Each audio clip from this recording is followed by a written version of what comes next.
Tak membaca belum hari ini. Jom ke perpustakaan, tak rugi menambah ilmu.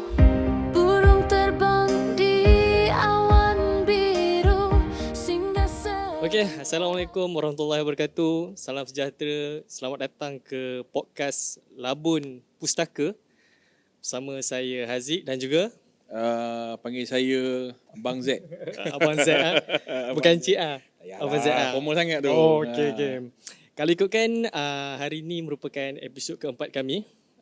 So kalau ikutkan podcast ini biasanya kami mesti jarang tengok muka kami kan. Sebab biasanya kami ada kat belakang kamera.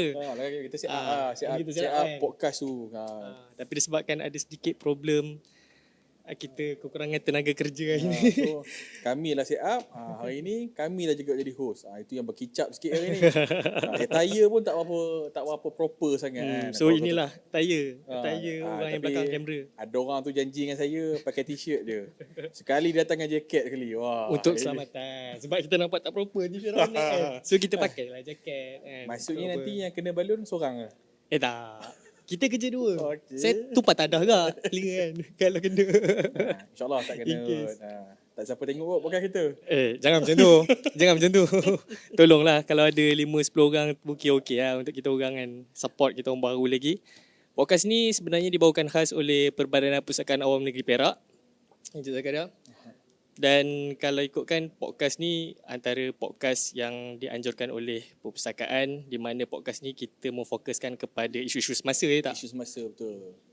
Okey, podcast ni sebenarnya kita dah cuba buat dah sebelum ni, pilot project. Kalau tengok dalam YouTube channel yang lama, tuan-tuan semua akan nampak lah. Kita punya episod pilot kita. Alhamdulillah episod pilot tu berjaya. Tapi episod-episod seterusnya kita tak boleh nak upload. Okey. Sebab saya pun menantikan juga. Saya menantikan episod pertama kita. Episod pertama yang mana? Yang pilot tu ke? Yang pilot tu. Yang pilot tu tak ada lah. Oh, tak boleh. Terlalu direct sangat perbualan kita tu. Oh, Kita kena takut sikit. okey. Baik. So yang ni Alhamdulillah kita berjaya buat dah sampai 4 episod. Kita punya podcast. Untuk podcast kita tajuk kita pada hari ni, sebelum tu saya nak tanya Aziz, umur berapa? Saya. Sekarang. Saya bagi tahu tahun kelahiran boleh tak? Kau tahun kelahiran tahu kat umur kan. Oh, okey, baiklah. Tak bagi tahu Sedar lah. lah. Gen Z ke, boomer ke, millennial ke apa? Saya Rupa Gen Z lah, claim je. Saya mengaku yang saya adalah seorang Gen Z. Okey. Tapi saya Z besar, bukan Z kecil. Saya ada peralihan di antara Gen Z ke millennial macam tu lah. Okey, baik. So, topik kita pada hari ini adalah landscape kejaya sebenarnya. So, kita akan mengupaskan atau membincangkan topik-topik yang berkaitan dengan Gen Z punya landscape kejaya. Sekarang punya kan. Sekarang ni semasa kalau kita tengok dekat media sosial, macam-macam orang kata Gen Z ni malas kerja lah, Gen Z memilih kerja lah kan. Betul. So, kita nak tengok ke betul ke benda tu? So, kita ada wakil Gen Z, host kita hari ni, dan kita ada Wakil millennial. millennial tu pelan sikit. Oh, nampak okey. sangat berumur. Okey, faham, Dan faham. kita ada juga kita punya tetamu jemputan kita ni daripada PASAK, Pusat Aspirasi Anak Perak. Betul. Okey, dipersilakan panggil apa tuan? Panggil bro, boleh Bro. je. Okey, kita Bro je. okey, boleh perkenalkan diri? Boleh. Assalamualaikum. Salam. Bro, Abang Zack tadi ya. Abang Zack dengan Abang Haziq. Ya. So nama saya Muhammad Fidaus bin Zimurad daripada Pusat Aspirasi Anak Perak, PASAK. So PASAK ni nama pendeknya, orang mungkin pernah dengar PASAK. Nama panjangnya Pusat Aspirasi Anak Perak lah.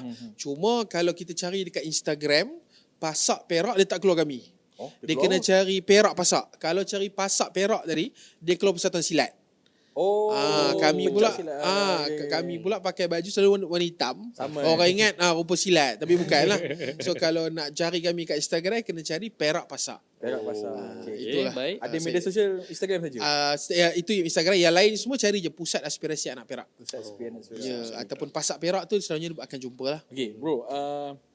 dekat Pasak, bro sebagai apa? Cerita sikit tu Baik, yang kita nak tahu. kalau ikutkan di Pasak, saya sebagai ketua unit, nama unitnya pelaksana. So basically kita yang melaksanakan semua program lah untuk merancang, merancang dan juga menjalankan program lah.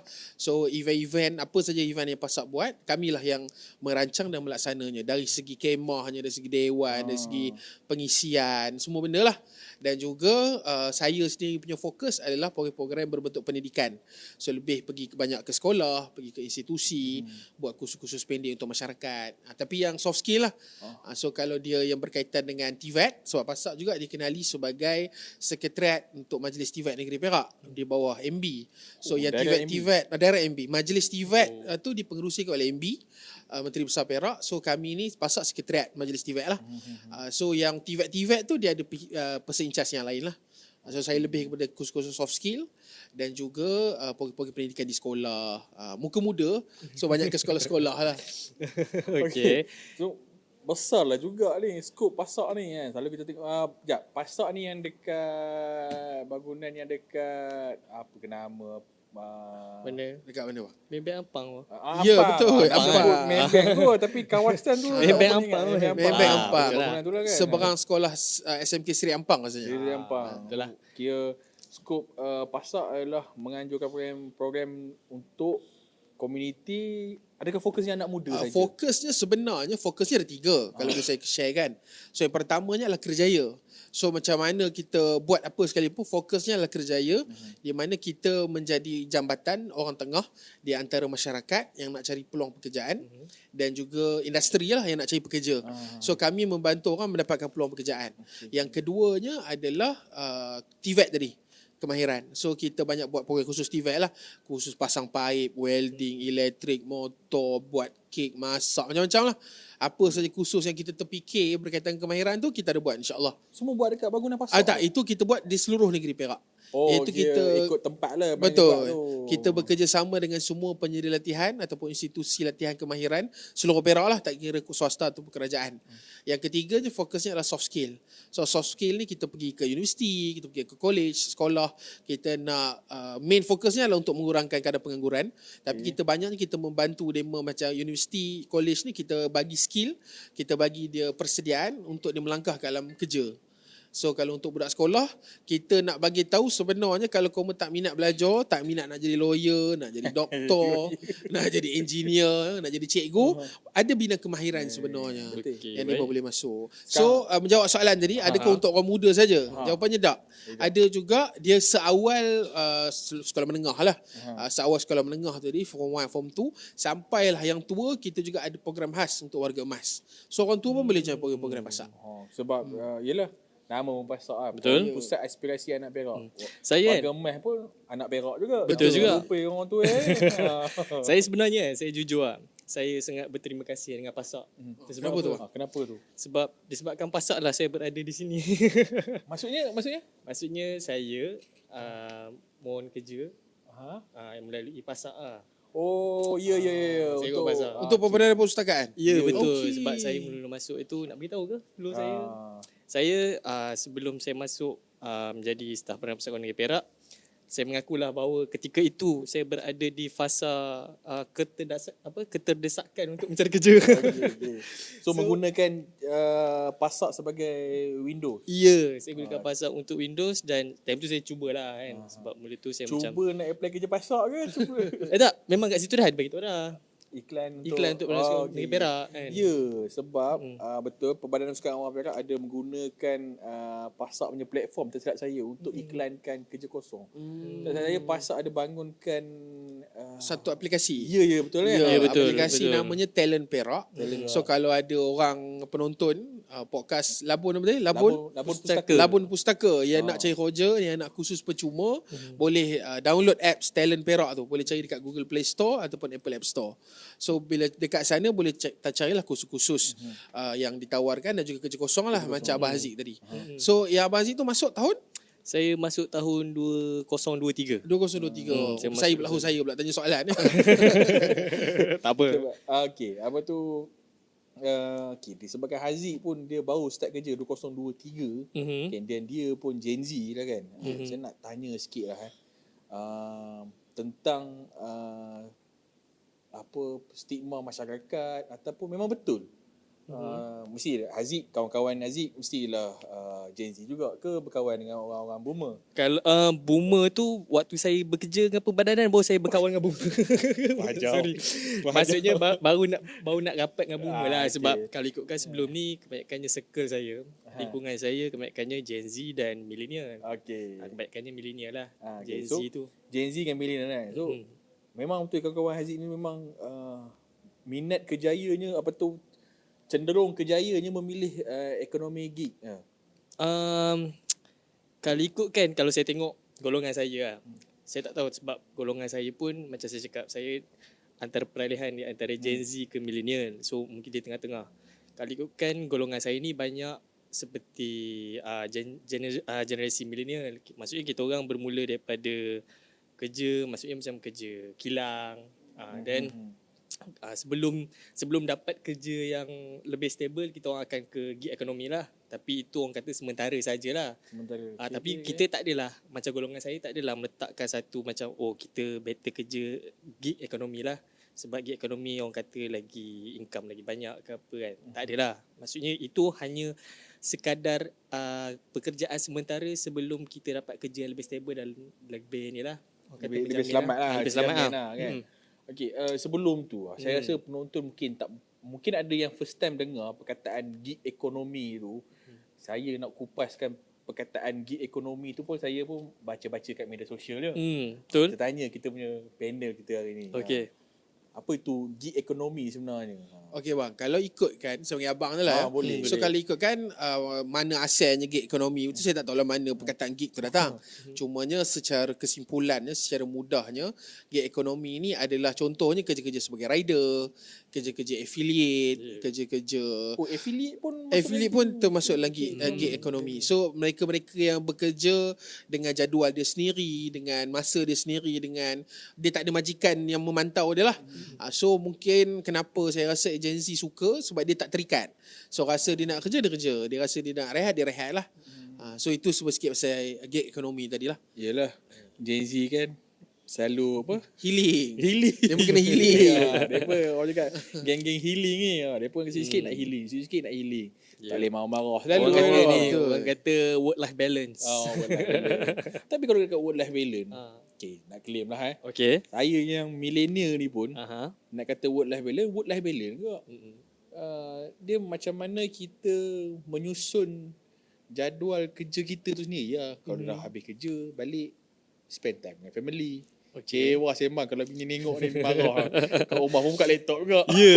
Sebab balik pun macam lepas office hour tak balik lagi tu. balik lewat sikit-sikit. Lewat sikit lah. Habis kan. Supaya esok kita masuk tak ada kerja yang semalam tu. Okey, baik, faham. faham. Begitulah. Faham. Nampak ah.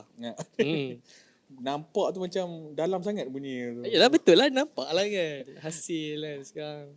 Okey, next soalan saya untuk landscape kerjaya ni. Kalau Gen Z itu sendiri memilih pasal mesti ada data permohonan kerja kan, sebab tadi kata menguruskan ni kan. Kalau sebelum ni, kalau student yang pelajar-pelajar lepas SPM, diorang nak ke U, ada jom masuk Jom masuk U. Jom masuk U kan? Carnival jom masuk U. Carnival masuk U. Di Perak saya selalu nampak ada Carnival Kerjaya something. Ya, betul. Kan? Adakah itu pun diuruskan oleh PASAK? Betul. Kalau ikutkan main program kita untuk kita mempromosikan Kerjaya adalah Carnival Kerjaya lah.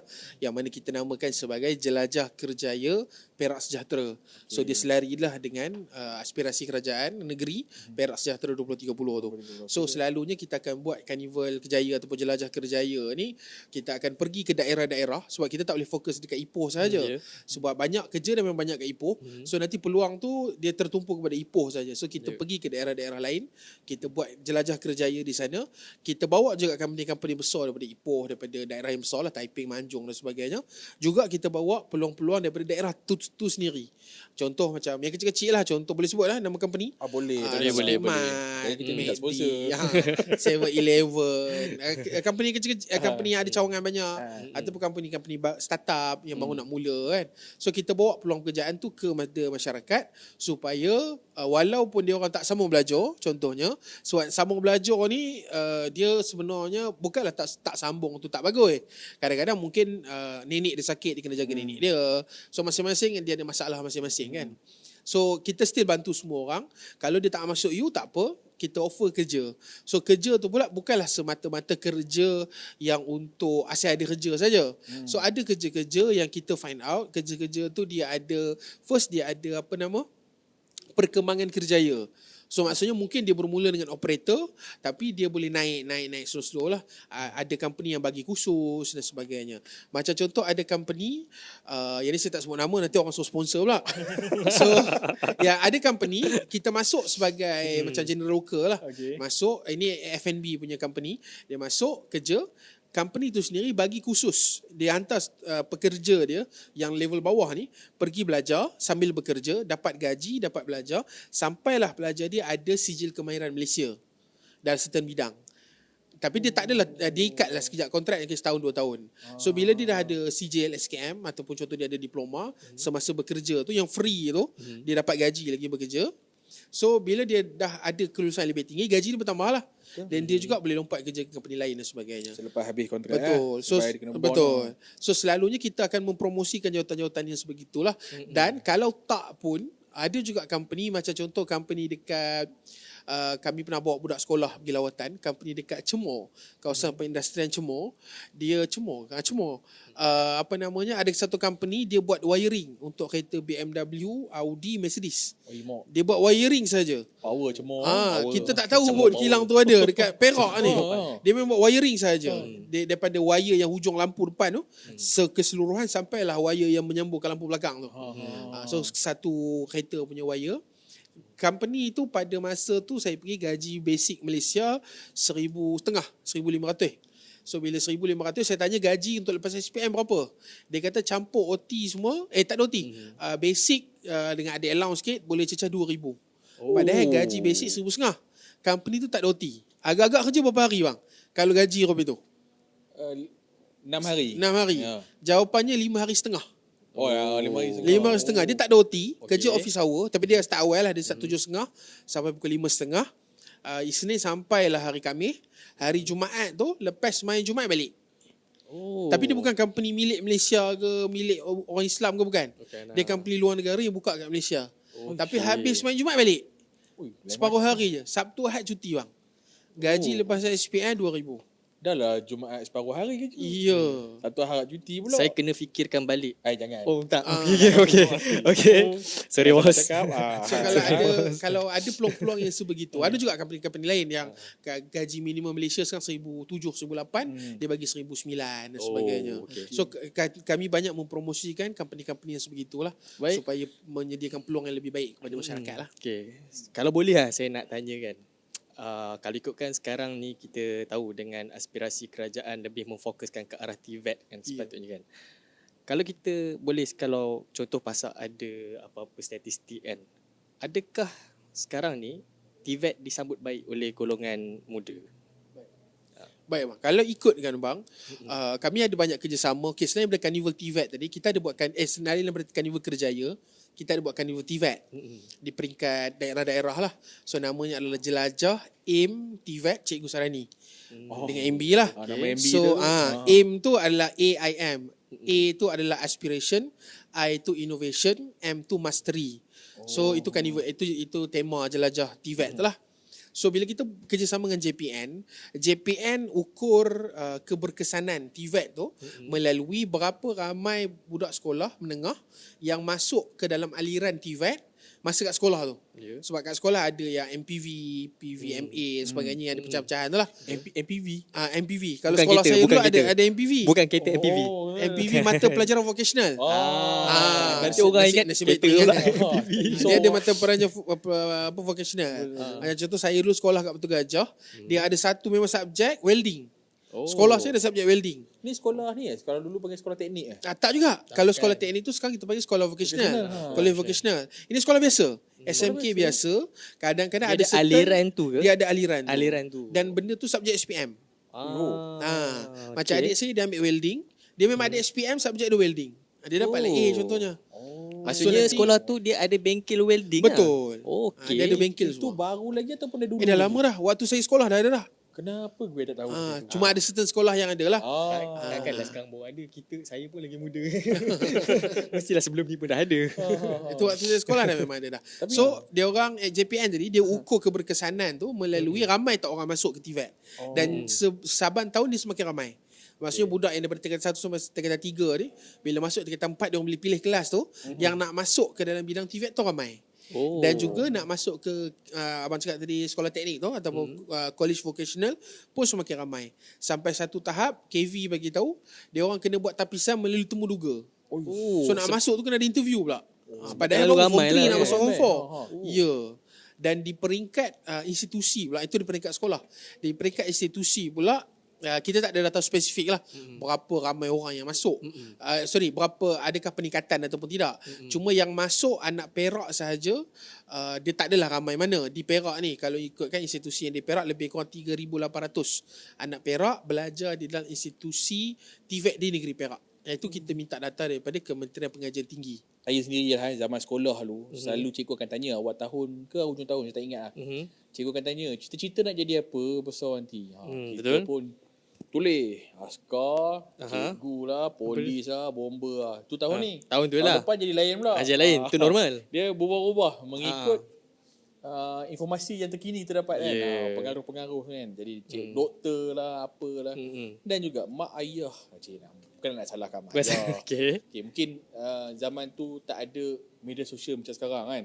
Yang information yang datang tu laju. Macam Betul. dulu nak dapatkan maklumat kena tengok TV, radio. Maksudnya pendedahan tu kurang lah. Surat khabar apa semua kan. So nampaknya doktor pakar, gaji lumayan kan. Tapi sekarang ni Ke sebab dia tengok anak jiran sebelah tu jadi doktor, dia nak anak dia jadi doktor ke macam mana? boleh jadi. Boleh jadi kan? Boleh Biasa jadi macam kan. tu. Biasaannya. Ada persaingan antara mak ayah tu. Persaingan dan perbandingan. Dia tu melawak jangan ambil hati kan. Okay. So sekarang ni kalau kita tengok banyak lah kerja-kerja kemahiran kita cakap tadi sekolah IPT, Politeknik, Berang salah saya. Dia buat design kereta F1 tu. Tapi dia tak bagi F1, saya tak ingat namanya apa. Pertandingan kereta Dia tu. macam prototype lah. Nak kata prototype tak, memang diorang pandu kereta tu berlumba. Okay. Berlumba kereta tu boleh menang semua. Aku cakap, uish, lain macam lah level diorang ni semua kan. Daripada kereta petrol convert jadi EV kan. Saya kata lain macam kemahiran sekarang. Kalau lah benda tu didedahkan daripada dulu lagi, maklumat tu sampai daripada dulu, saya rasa mungkin Malaysia banyak melahirkan engineer-engineer bertaraf dunia saya rasa. Betul. Tapi itulah, apapun TVET tu sendiri sekarang ni pada saya dia dah nampak macam satu benda yang option. Bukan nak kata option kan, orang kata backup plan. Tapi saya rasa TVET tu sendiri dah jadi satu, kalau tak boleh pergi kemahiran, tak boleh pergi akademik, pergi kemahiran tak? Maksudnya tak ada lagi alasan kita tak pandai, belajar pun exam pun gagal je kan. So daripada tu kita ada option lain dah sekarang ni, boleh pergi ke arah TVET. Yang rasa banyak peluang kerjaya sekarang tu tak? Betul. Kalau ikut peluang kerjaya tu tadi kata PASAK ada buat Carnival Kerjaya tu kan. Kalau satu Carnival Kerjaya tu berapa banyak yang cakap booth ataupun company yang masuk untuk sertai Carnival Kerjaya tu? Kalau ikutkan selalunya kita ikut kepada daerah. Ada besarnya daerah tu, besarnya ramainya penduduk dan juga keluasan dewan yang kita buat itulah. Cumanya lebih kurang anggaran 15 ke 20 company. 15 ke 20 company yang menawarkan peluang pekerjaan, selalunya 2,000 ke 3,000 peluang pekerjaan dalam satu-satu jelajah kerjaya itulah. 2,000 ke 3,000. Betul. Cuma realiti di Perak ni, jawatan kosong kita ni banyaknya level SPM, operator pengeluaran dan sebagainya, sampailah ke level diploma. Cuma graduan pula yang ramainya, sebab sekarang semua orang dah masuk U. Semua orang ramai dah masuk universiti, masuk college dan sebagainya. Kita pula ramai datanya daripada orang degree. So bila orang kata Perak tak ada kerja, dia tak tepat. Perak banyak kerja, cuma dia tak padan. dengan kelayakan dia. Sebab itulah kami ni tak adalah kita nak kata walaupun you belajar ni masuk je lah kerja bidang ni. Tapi sebenarnya benda tu dia perlu juga. Sebab kalau tak ada kerja lah. Takkan semua orang nak masuk ke dalam gig ekonomi yang Gen Z nak masuk tu. So walaupun you tak dapat kerja dalam bidang yang you belajar buat masa ini, so you ambil lah dulu apa yang ada. So orang putih kata beggars cannot choose. Pengemis tak boleh memilih. So apa yang ada kita ambil dulu sebagai permulaan, dan baru kita cari peluang yang lebih baik lah. Dan jangan jadikan kerja pertama tu sebagai destinasi akhir. So anggap ianya sebagai satu batu loncatan. Dapat dulu apa yang ada, kita dapat kumpul duit dulu dan sebagainya, barulah kita cari peluang yang lebih baik. Sebab kadang-kadang ada je orang yang belajar bidang lain, tapi dia masuk kerja bidang lain, tengok dia minat, dia pula pursue dalam bidang tu. Masuk kursus, dapat persijilan profesional dan sebagainya. Tengok dia dah berjaya dalam bidang lain yang dia belajar waktu dekat universiti dulu. Macam contoh saya sendiri pun, saya belajar IT. So kalau nak ikutkan dekat Perak ni, peluang IT memang tak ada. Bukanlah tak ada, dia sangat tak banyak. Nak dibandingkan dengan KL. Tapi sebab saya nak juga bekerja dekat Perak, so saya kebetulan internnya dekat Pasak, dapatlah kerja Pasak. So kerja daripada intern. So kerja sekarang ni dalam bidang event management lah. Event management, communication, corporate com, bidang-bidang itu. Dan rupanya minat. Kalau cakap pasal IT tu dah lupa dah. Nak buat programming ke apa dah lupa. Nak buat pandai boleh lah. Nak betul buat programming tu dah lupa dah. So saya antara orang yang lari bidang lah. Tapi kita bukanlah nak confirm you kena lari bidang. Maksudnya kita tak boleh terlalu memilih dengan pekerjaan yang ada. Terutama kalau kita nak juga kerja dekat Perak. Maksudnya dalam tiga kata lain, apa yang ada ambil dulu. Betul. Jangan pun cakap menunggu ataupun tak apa, ada yang lain nanti lagi baik. Jangan, ambil dulu, kerja dulu, dapat modal lebih sikit, baru boleh tambah knowledge ke, tambah kemahiran ke. Walaupun tadi Abah Aziz ada kawan-kawan masuk dulu ke ekonomi, tak apa, yang penting kerja dulu. Sebab kita ni dah daripada kita kecil, daripada kita beranak sampailah kita habis ke universiti, kita dah banyak dah menghabiskan duit mak ayah kita. Sampai bila kita nak menyusahkan lagi dia kan? Betul. Sebab saya dulu mula-mula waktu saya mohon kerja di pembadanan, masih lagi habiskan duit mak ayah. Bukan. Itu memang betul. Itu memang betul. Itu semestinya. Tapi kalau ikutkan dulu kan, saya sendiri memang daripada bidang perpustakaan lah. Okay. Tapi saya menunggu lepas saya habis study kan, saya tunggu untuk Perpustakaan Awam Negeri Perak untuk buka jawatan kosong. Tapi tak ada. So saya tunggu benda tu tak ada. Tiba-tiba Pasak ada buka. So, iklannya pula Library Perak. Di ketika itu saya memang memerlukan sangat pekerjaan itu. Dan memang tepatlah masa yang ada tu. Jadi dekat sini sebenarnya kan Pasak menawarkan pekerjaan ni sebenarnya macam mana? Adakah dia menjadi perantaraan di antara institusi itu sendiri? Ataupun macam mana link di antara Pasak dan institusi tu? Institusi ke industri tadi? Industri. Macam mana Pasak? Contoh kalau saya ataupun Haziq nak pergi cari kerja, maksud kita orang kena pergi ke syarikat ni kan, hantar resume ke syarikat ni. Macam mana Pasak boleh kumpulkan maklumat tu untuk memudahkan orang nak cari kerja ni kan. Tak kisahlah Gen Z ke boomer apa kan, nak cari kerja ni. Tak apa, kita di Perak kita ada Pasak yang boleh bantu kita cari kerja. Baik. Macam mana dapatkan maklumat tu? Kalau ikutkan nak cari, kami pula nak pergi ke satu company dia payahlah. So dekat Perak ni sebenarnya dia ada banyak persatuan-persatuan industri. So macam kilang-kilang dia ada persatuan kilang-kilang. Pemilik-pemilik kilang dia buat persatuan. So daripada situ dia orang ada buat banyak macam contoh khusus untuk staff-staff untuk pekerja-pekerja kilang, untuk reskilling upskilling. Untuk hotel pun ada persatuan hotel. Untuk pengusaha restoran ada persatuan. Untuk pemilik bengkel yang kecil-kecil pun ada.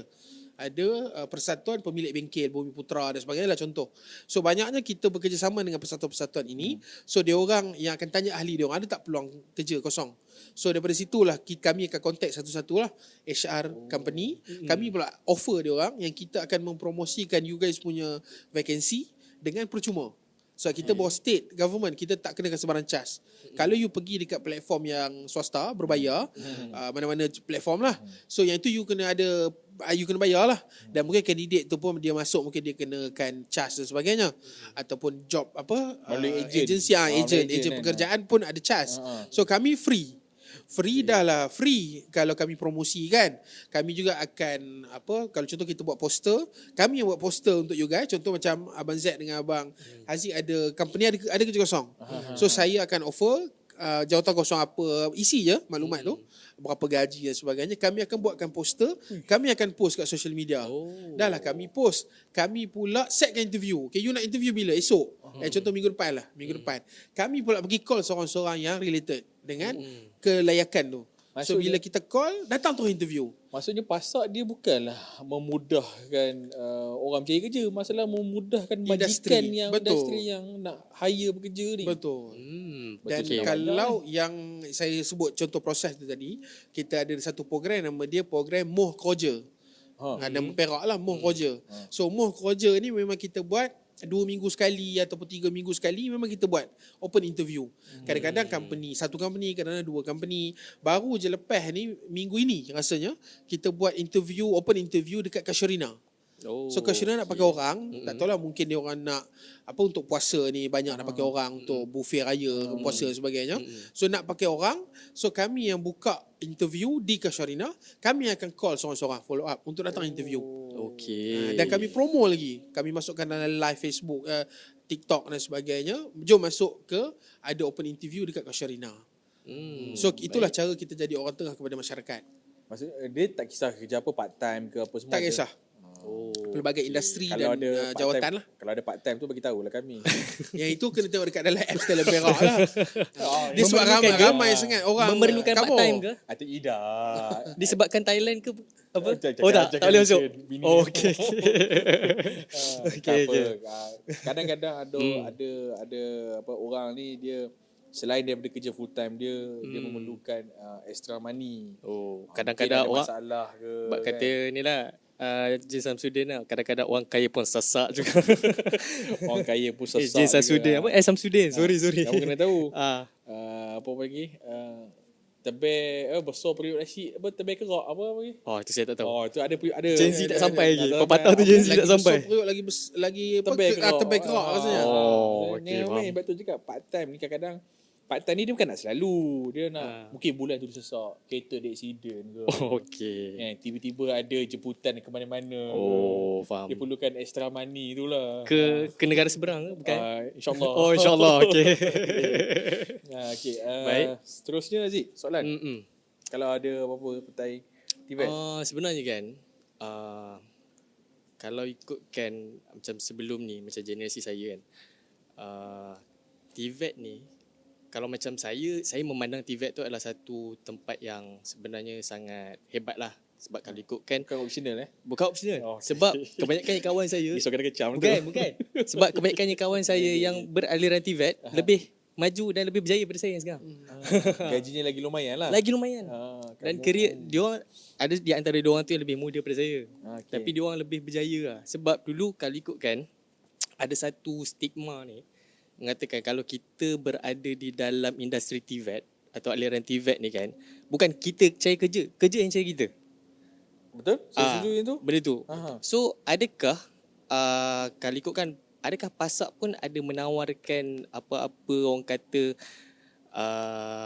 peluang pekerjaan untuk industri TVET? Okey, bang. Kalau ikutkan, saya tambah poin yang kerja cari kita tu. So kalau ikut baru ni saya ada jumpa dengan College Vocational Perak. Seluruh Perak. Perak ada 10 College Vocational seluruh Perak lah. Dan bukan antara rasa negeri yang paling banyak ada College vocational termasuk Giat Mara ke tak? Tak, ini yang sekolah teknik tadi. Sekolah teknik. okey. So dia College Vocational dia bawah Kementerian Pendidikan lah. Dia bukan bawah Kementerian Pendidikan Tinggi punya. So KV ni dia punya statistik kebolehpasaran graduan dia. Dia sama ada graduan dia bekerja ataupun menyambung pengajian ataupun buka bisnes sendiri. 99%. Kau bisnes ni. 99% tergolong dalam benda tu. Tiga tu, tiga betul, tadi tu. tiga benda tu. Maksudnya 1% sahaja ataupun kurang daripada 1% yang tak ke mana-mana. Maksudnya confirm dia bersama belajar ada yang bekerja, ada yang buka bisnes sendiri. Itulah peratusan tinggi, maksudnya peratusan tinggi untuk kebolehpasaran graduan TVET di KV. Kalau di institusi TVET yang lain, secara purata pun 90%.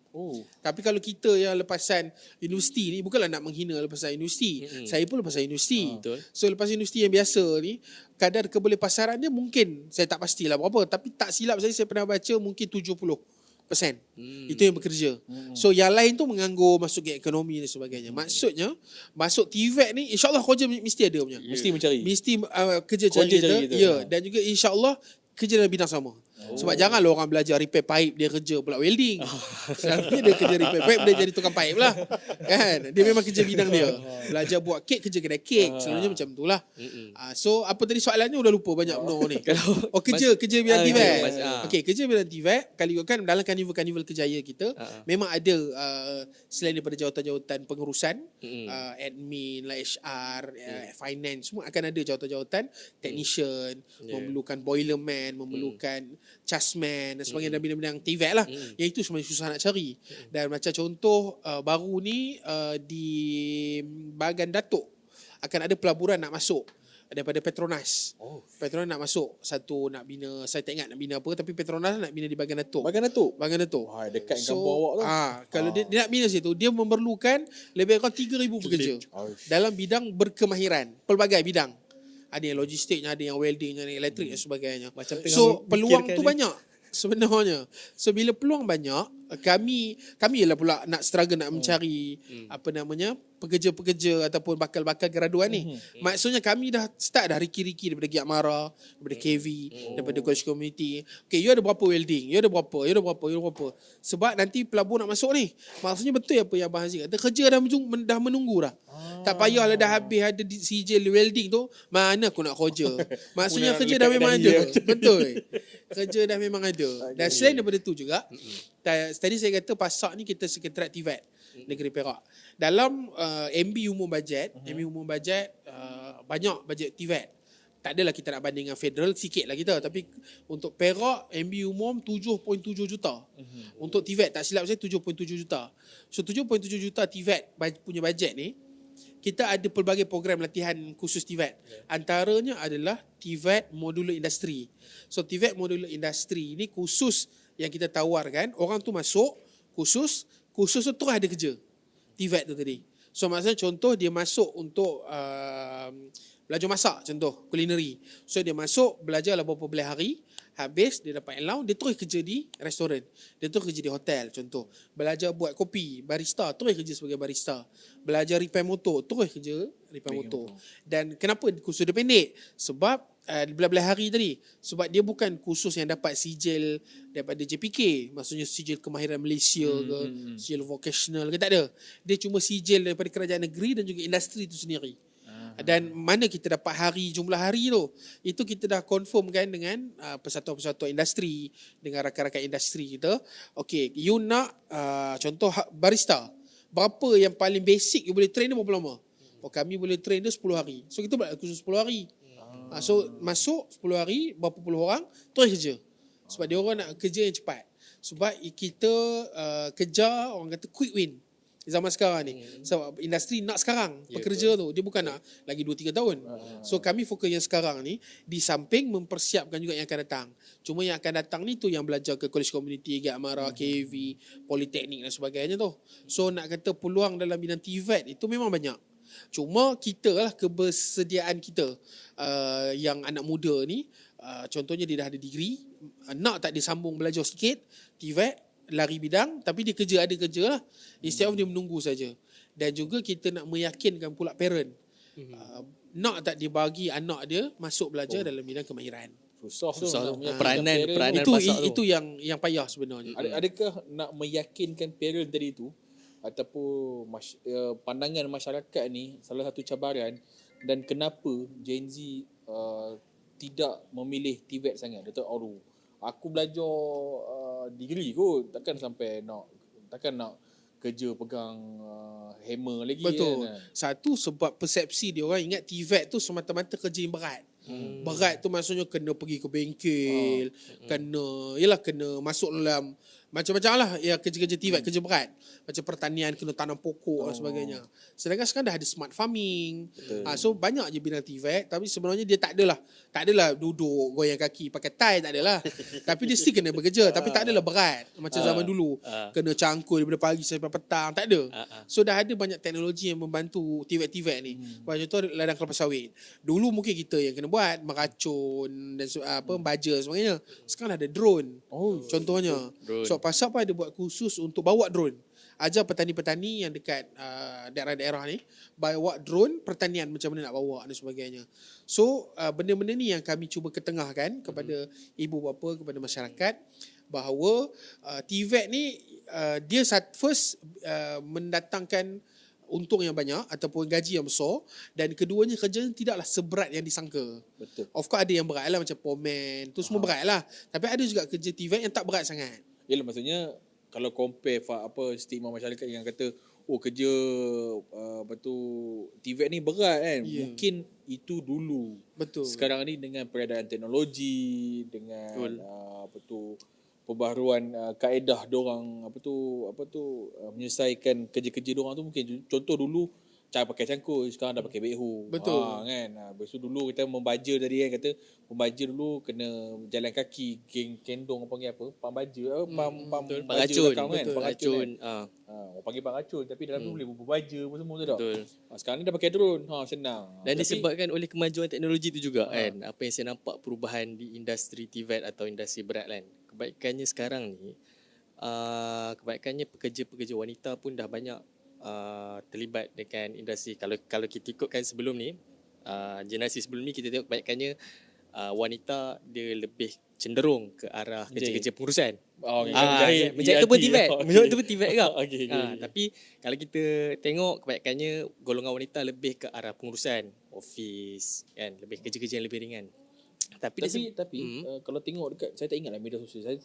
Saya selalu tengok media sosial ni realiti kehidupan. Tak tengok pada yang viral tu semua boring. Kita tengok yang macam tu. Tadi Aziz cakap tadi kan, apa tu, perempuan dulunya kerja-kerja office, management, apa tu, perkeranian apa semua. Saya pernah nampak sekali dekat dalam media sosial ada perempuan seorang. Saya tak ingat nama dia, minta maaf lah kalau dia tengok, saya minta maaf saya tak ingat nama. Kerja oil and gas dekat pelantar minyak tu, offshore. Saya kata, wow, amazing gila. Sebagai apa tahu tak? Saya tak ingat sebagai apa. Driller ke? Jangan driller lah. Rigger ke driller tak pasti lah. Tapi pakai coverall apa semua juga. Lain macam ni kan. Perempuan pun dah ke arah memilih TVET ni sebagai satu opsi berjaya yang ni. Betul. Betul. Kalau ikut khabar saya baru ni, bukan baru hari tu saya tengok podcast. Podcast lain boleh cerita boleh ya. Ini podcast yang mainstream lah, bukan lah agency punya. Kalau agak disaingan kami blip je. Kalau bersaing pun kita kalah juga. Kalau ikutkan podcast Yusuf maksudnya. Oh, Dia jemput yang berada yang rambut ni tu. Yang dreadlock. baru ni dreadlock, apa nama dia? Oh ni Apan. Yang sekarang viral dia duk panggil Mamat tu. Dia panggil Mamat untuk try test tu kan. So Apan tu saya tengok dia punya sejarah. Ni dia belajar TVET. So bila belajar TVET dia kerja kat Singapura. Lepas tu dia ambil kursus-kursus lagi, dia belajar. Dia kata dekat Asia ni tak silap saya 2-3 orang je boleh buat apa yang dia buat. So bila dia sekarang last hari tu dia kerja kat Dubai. So bila dia kerja kat Dubai, gaji dia berbelas ribu duit sana. Kalau dia ada mention gaji dia. Ada mention gaji dia, tak silap saya. So kita mention nanti LHD aja ni. So bila dia mention gaji dia yang tinggi dekat sana, convert kat Malaysia, lagilah tinggi gaji dia. So bila benda tu menunjukkan bahawa gaji TVET ni sebenarnya sangat lumayan. Cuma ialah dalam beribu orang yang masuk tu mungkin ada seorang dua yang berjaya capai ke tahap tu, tapi yang common ni pun boleh juga dapat gaji yang tinggi. Saya bagi contoh tadi Abang Aziz kata perempuan kan ada masuk bidang TVET. So bila sekarang yang selalu orang sonok bila perempuan nak belajar ni adalah makeup lah. Ni basic makeup kan. Makeup kita ambil contoh makeup artis untuk pengantin. Macam abang nak kahwin? Belum. Katalah akan kahwin nanti. Akan kahwin akan lagi itulah. Bukan ni Agak berisiko ya. Awak sangat ambil risiko. So saya pun tak adalah baru saya dah kahwin sebelum ni. Declare baru kan. So wife saya punya makeup, dia hire makeup artist, makeup muka dia satu majlis, macam contoh nikah satu, bersanding satu, belah laki contoh satu. So setiap satu ni harga dia sama ada package 1,000 ke apa ke, tapi basically harga range sekarang 400 ke 500. Satu muka. Satu orang. Satu event. Satu event. Seorang. Pengantin lah, itu make up pengantin lah, mahal sikit. So selalu saya pergi ke sekolah, saya beritahu. Contoh adik ni, si Siti ni dia make up, dia kahwin. So dia make up katalah 400. Kawan dia ni ada lagi 4 orang, bridesmaid. Agak-agak bridesmaid ni make up ke tak make up? Enak lah juga. Confirm make up. Dia pun nak lawa juga macam pengantin. betul. Katalah bridesmaid punya make up dia simple sikit. Kena charge 100. So 400 pengantin, 4 lagi bridesmaid. Dah berapa ratus? Dah habis 1,000 tu. Tu saya tanya, selalu saya tanya pada pelajar sekolah, berapa lama dia nak make up tu yang 800 dapat ni? Separuh hari. Daripada pagi sampai tengah hari. Sebab kenduri tengah hari.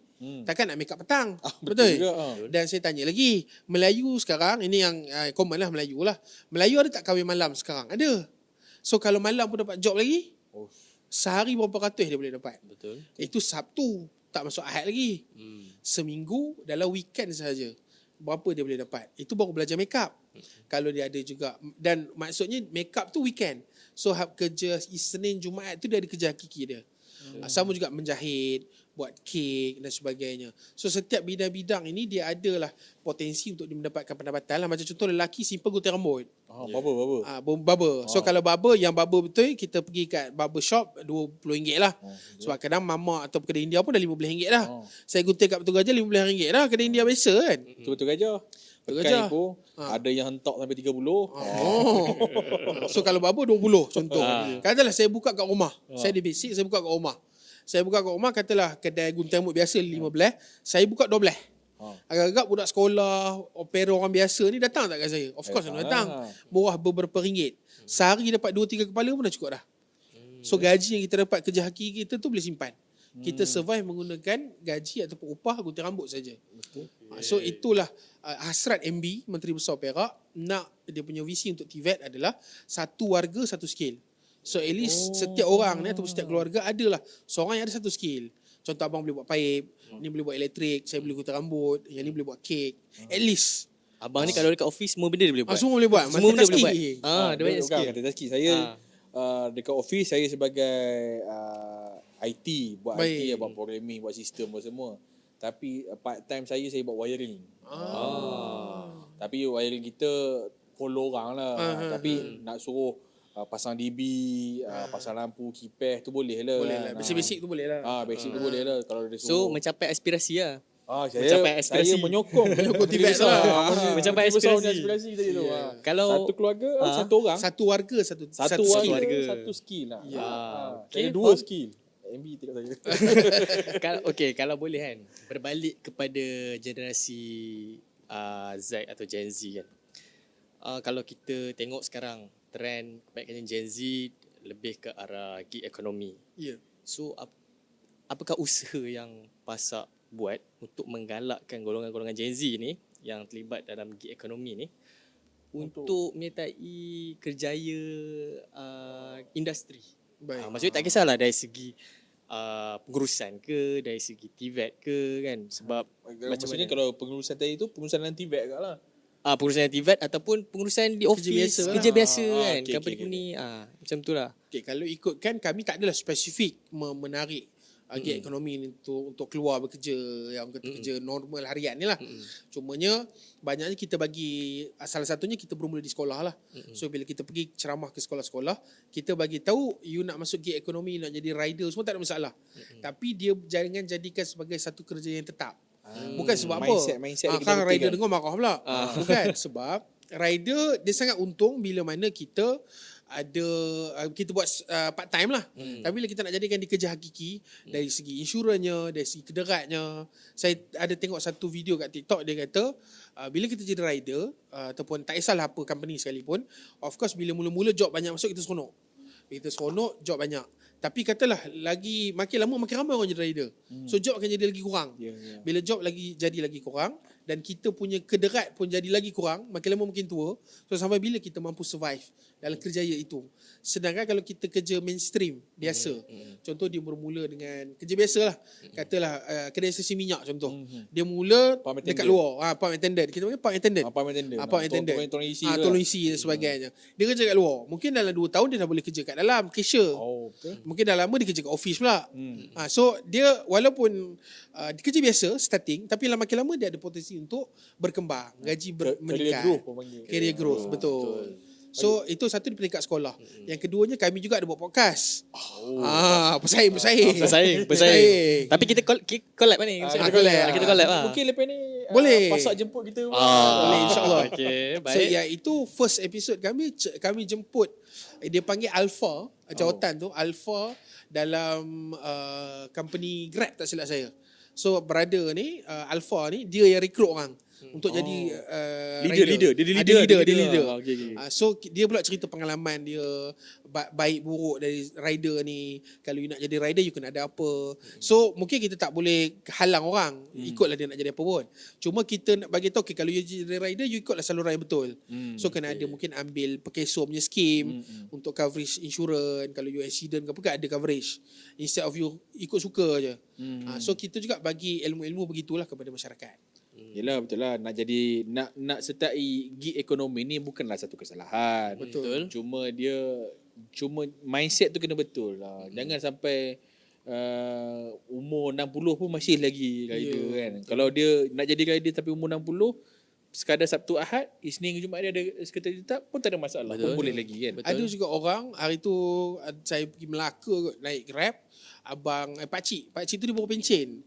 Saya Dari kata Ipoh ke Melaka? tak, dia orang sana lah. Oh, Jadi saya kata kenapa jadi ni? Dia kata saja suka-suka bosan-bosan. Maknanya dia dah biasa bekerja, dia dah tak kerja, dia tak tahu buat apa. Dia beli sebiji kereta Beza ke Asia ke, dia bawa lah, jadilah driver. So itu ada juga orang yang masuk disebabkan oleh bosan-bosan, suka-suka kan. Dia kata kalau yang macam tu Part-time, betul. buat sekarang tu okey lah, pada saya dia okey lah. Cuma saya risaukan Gen Z sekarang ni, kalau diorang semua ke ekonomi gig, macam mana industri kita nanti akan ketandusan anak-anak muda ni nanti. Betul. Nampak? Okay. Tadi saya tanya producer, maksudnya sekarang ni dah minit yang ke-55. So nampak kan? Okay. So kalau boleh last soalan daripada Abang Zak. Okey, last soalan saya. Tadi kata cerita pasal Apan tadi tu kan.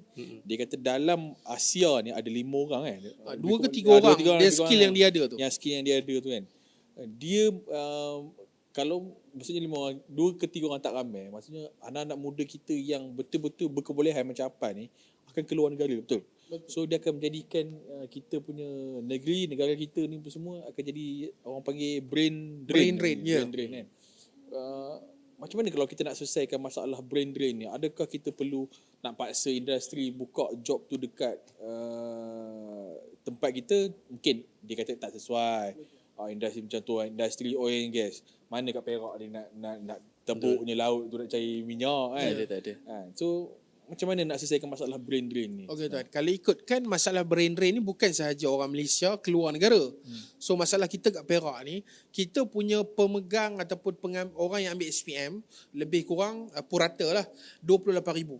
So kadang ada tahun 30,000, ada 29, ada 27. Average-nya 28,000 lah setahun candidate SPM. So daripada 28,000 ni bila dia sambung belajar, dia ada sambung belajar luar Perak dan sebagainya, dan dia orang kekal kat sana. Macam contoh saya dulu belajar kat Selangor UKM, terus kerja kat Selangor. Yang mana belajar dekat Penang terus kerja kat Penang contohnya. So brain drain anak Perak sendiri pun berlaku juga ke luar negeri Perak. So masalah itu memang masalah yang realiti kita sekarang lah. Cuma apa yang kerajaan negeri buat adalah kita tak boleh lah nak paksa dia membalik dan sebagainya. So apa yang kita buat itulah wujudnya pasak tu asalnya. Kita pancing dia balik. Kita mewujudkan, kita mempromosikan peluang-peluang kerja yang ada. Dan juga sekarang ni kerajaan negeri tengah rancak untuk membangunkan 5 projek mega. Mungkin abang-abang pun pernah dengar. Salah satunya dekat Tanjung Malim, AHTV. AHTV yang bekerjasama dengan Proton, Geely, BYD sekali kan? BYD kan. So itu AHTV di Tanjung Malim nak buka macam-macam lah, nak buka Geely University lah, nak kilang Proton nak bawa ke sini dan sebagainya. So dia akan merancakkan ekonomi dan juga membuka peluang pekerjaan dalam bidang otomotif. Pembuatan dan sebagainya, perkilangan. Itu di Tanjung Malim. Yang keduanya ada di Manjung, namanya Lumik. Lumut Maritime City. Ya, di Lumut Port. So Lumut Port dia nak kembangkan, peluang tu. So situ pula akan ada industri-industri lain lah berkaitan dengan maritim dan sebagainya. So di utara kita ada KIGIP, Kerian Integrated Green Park tak silap saya. KIGIP. So KIGIP ni pula nanti nak bawa masuk industri-industri teknologi hijau, nak buka peluang-peluang lah kerja teknologi-teknologi tinggi.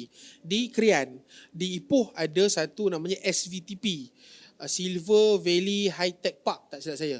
SVTP. So itu pun nak buka peluang banyak juga Di untuk Ipoh? industri di Ipoh. Di Kinta lah. Saya Itu tak pasti berkaitan teknologi betul-betulnya kan? di mana. Betul, berkaitan teknologi. Dan ada satu lagi Perak HIP, Halal Industry Park tak silap saya. So Perak dia ada banyak 5 projek mega tu tadi. So setiap projek mega tu di pelbagai daerah. So itu pun akan membuka pelbagai peluang-peluang untuk menarik minat kita punya bakat-bakat, kita punya bakat-bakat yang berada di luar negeri ni dulu untuk kembali ke Perak untuk berkhidmat bekerja di Perak lah. Sebab apa kita nak orang balik ke Perak sebenarnya? Orang tanya, biarlah dia bekerja kat sana, dia mesti balik kampung. Kita nak orang balik kerja kat Perak sebab kita nak merancangkan ekonomi negeri. Betul. Sebab bila dia duduk kat sini, dia kerja kat sini, dia akan beli nasi lemak dekat makcik tepi jalan dekat sini. Dia akan beli pasar raya dekat Safe, dekat apa macam-macam lah. Speedmart dan sebagainya di sini. So bila dia berbelanja di sini, peluang pekerjaan, ekonomi itu semua duitnya akan berpusing kat dalam Perak. Lah, dia akan membantu lah makcik-makcik Betul. jual kuih tepi jalan. Betul. Kalau dia dah kerja di Perak, semua dia akan menetap di Perak. Betul. Kalau dia kahwin, dia buat kenduri. Orang Betul, catering. Ya, dia gunting rambut hantar anak-anak Ya, dia. betul. Support Kedai lokal lah, mamak. support lokal. Macam-macam lah. Okay, support local industry je panggil. Betul. Okay, kita dah dapat signal daripada kita punya producer. So tamat kan. Kalau tak lagi lama kita labur ni. Makin lama makin rancak. Masa maksudnya- sangat mencemburui kita lah. Masa macam beri. Dia isu labur-labur ni kan. Dia melalut dah topik dia ni kan. Daripada ni kan. Biasalah bila sebab host lelaki, jemputan lelaki, dia selalunya ending kan dengan agama. Betul. Kan dia boleh sampai ke situ, kita stop lah dulu. Dia tak perlu sampai pukul 1 pagi di kedai mamak. Tak perlu. Cukup ada di sini pun boleh bawa topik tu jugalah. Boleh bawa situ. Okey. Okay. Kalau lama sikit kita sembang pasal Panah Masya je lagi. Kita stop lah. Okay, baik. Okay. So anak-anak Perak yang berada di luar Perak boleh tengok balik pusat aspirasi anak Perak Ya. dan tengok apa tadi MB punya ni yang Perak Sejahtera. Perak Sejahtera tu Ya. kan. Perak Sejahtera 2030 punya visi dan misi. Tengok bila dia akan berlangsung akan akan sekarang ni tengah berjalan kan. Ya, Visi betul. aspirasi visi dan misi Perak Sejahtera 2030 tu tengok kembalilah ke Perak, berkhidmatlah di negeri sendiri. Betul. Kita support lokal. Lokal Ekonomi. lokal ekonomi kita supaya Perak makin maju di hadapan. Dengan adanya Pasak sebagai platform juga. Platform Betul. bantu. Yalah, kalau pening nak cari kerja, cari Pasak. Yeah. Yang nak hire pun pening, cari Pasak. Betul. Nak Contoh. contoh akan datang mungkin ke sini kot. Tak tahu. Itu kita tak tahu. Itu kita tak tahu. Kau ada kosong manager mana-mana ke boleh lah. Ada tak tahu. Cuma jangan manager nanti. Okay, jumpa lagi di episod akan datang. Jangan lupa subscribe.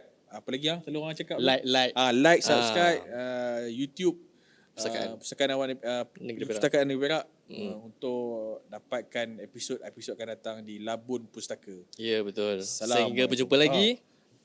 Assalamualaikum. Bye-bye. Burung terbang di